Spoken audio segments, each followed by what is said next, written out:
Hi guys, it's Jasmine here. If you haven't already, please do like, comment, and subscribe down below. Now I know my scenery is Christmassy, but here in Canada we actually had our first day of snow, which only lasted a couple of hours.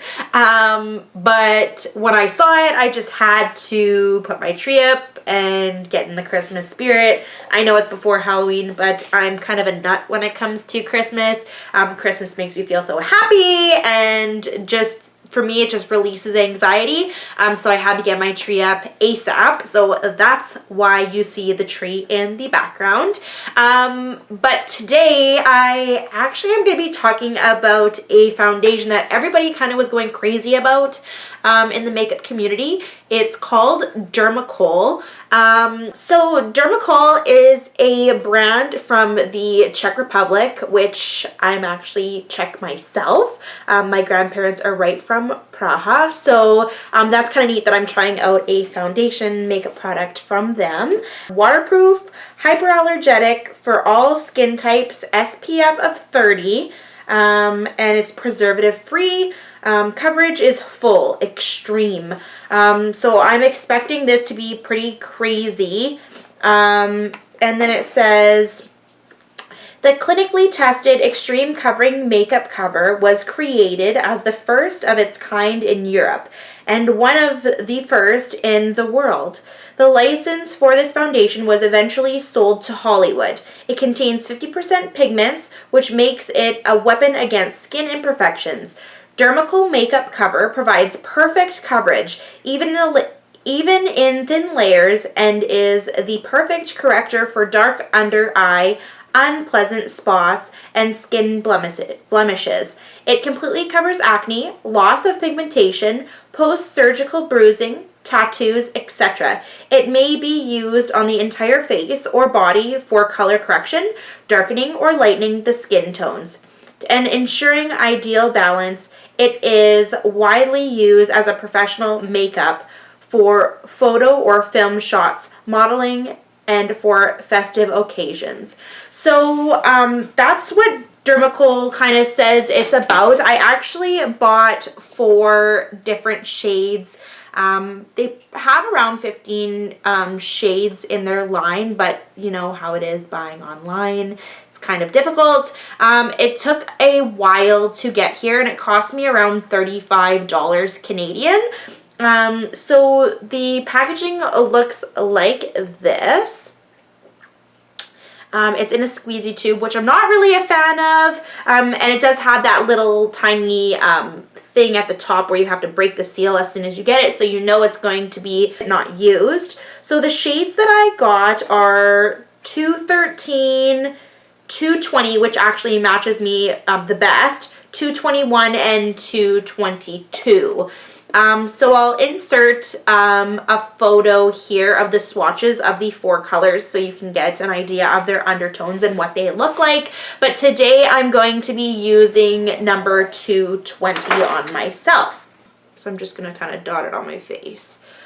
Now this is extremely thick. I did put on a primer that I've been enjoying. And I'll actually do a review on it in a while. It's actually from AliExpress, weirdly enough, but I love it. I'll do on this side, I'm going to be using my Morphe G36. This is from their Gunmetal collection. It's kind of a rounded top kabuki, a little more fluffy, not too dense, so that's why I wanted to try this. I'll also be using a beauty blender, and then I think I'll go in with a flat oval type brush from Crown from one of my BoxyCharm boxes. So let's get started. Okay, so I just started here, and you can see how thick the coverage is. Let's continue.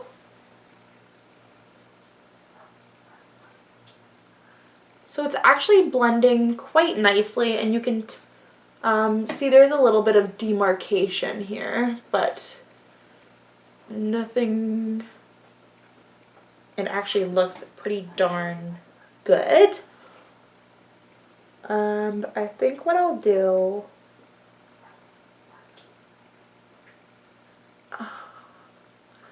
so I don't feel like it completely took care of my under eye circles. It does kind of look like it on camera, but I could still see a hint of darkness under here. So I'll go back in afterwards to try to cover that. But on this side, let's do the Beauty Blender. This side is looking really nice and flawless. My pores aren't really exaggerated, which I can appreciate. But let's go in with the Beauty Blender.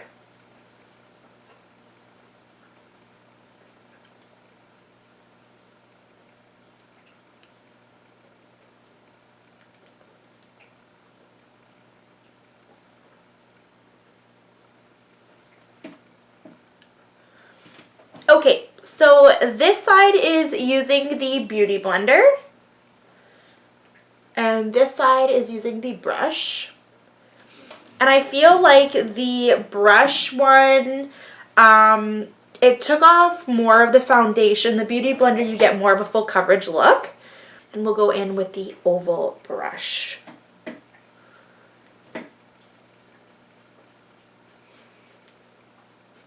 Now I decided to use this because I've used it with creams and with powders, but I hate it for the Dermacol.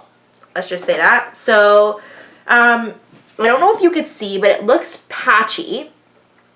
Here I still have my blemish, which you could probably see, but it looks like patchy, which I don't like. So what I'm going to do is I'm just going to take a little bit of this on my brush. I'm just going to dot it underneath my eye and anywhere that I need a little bit of extra help. And I think what I'm going to do is dot it on my head and go back in with the brush because I liked that application. So the whole test here is if it can cover a tattoo, which I don't have. So it should be able to cover this damn blemish.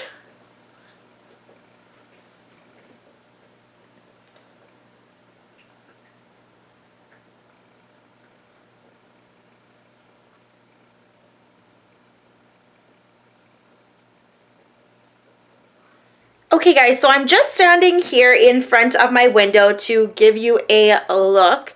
So it's been about 5 minutes and the foundation is still tacky. So I feel like with this foundation, you definitely need to set it with a powder.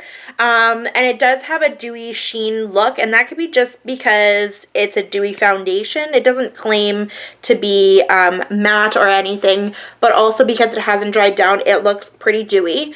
So it did cover quite a bit. Now I do have dark circles, and you can see the creases under my eyes, but it did cover, it did cover it. The only thing I would say then, for me, I don't like my face to be one solid shade, so I am still going to be going in with a concealer or highlighter. Maybe that's a little bit lighter of a product, just to brighten up underneath my eyes, the center, my nose, and my chin, just so I have a little bit more of a dimension to my face. But this product seems really nice so far. Okay guys, so I'm back. I just finished doing my makeup for the Dermacol foundation that we just tried out. I would like to come back and just say I actually really do love the foundation. It worked really nicely with all of the other products that I've placed on my face. I did end up putting a concealer on just to brighten up the center high points of my face. I powdered my whole face after the concealer. Oh, also I did put on liquid highlighter in the Cover FX. I think it's the Halo one. The hollow one, so you could see that kind of there, and then I topped it off with Prosecco Pop by Becca. I also did use a lower end product because I wanted to see how it worked with both high-end and low-end makeup. I used the NYX Contour and Highlight Stick, so I contoured my cheekbones, just because I wanted to see how this foundation was really going to react with other makeup that I had, may it be high-end or low-end, because I want to be able to use all of the makeup that I have, right? So this foundation worked really nicely with it. The powder went on smooth. nowhere on my face did the makeup pull or grab, or like I don't have spots on my face where there's no product. It worked really well with the base that I put on for my primer, which I'm going to be reviewing in another video. It's actually from AliExpress, the 24 karat gold skin. It does have actual flecks of gold in it, and it does provide a really nice sticky base. So I'm glad I found a cheaper alternative than the other YouTubers are using. I think it's by like Guerlain, or I don't remember what it is, but it's like a $100 primer that has gold in it. Can't afford that, but this one's really great, so it worked really nicely with that. I have been wearing it for about 2-3 hours already.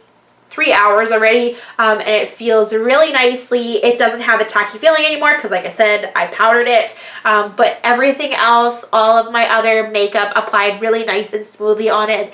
Definitely this is a foundation that I will use again, especially if I wanted more of a full coverage look, but I don't know if this would be for every day. It's not like it feels cakey and heavy.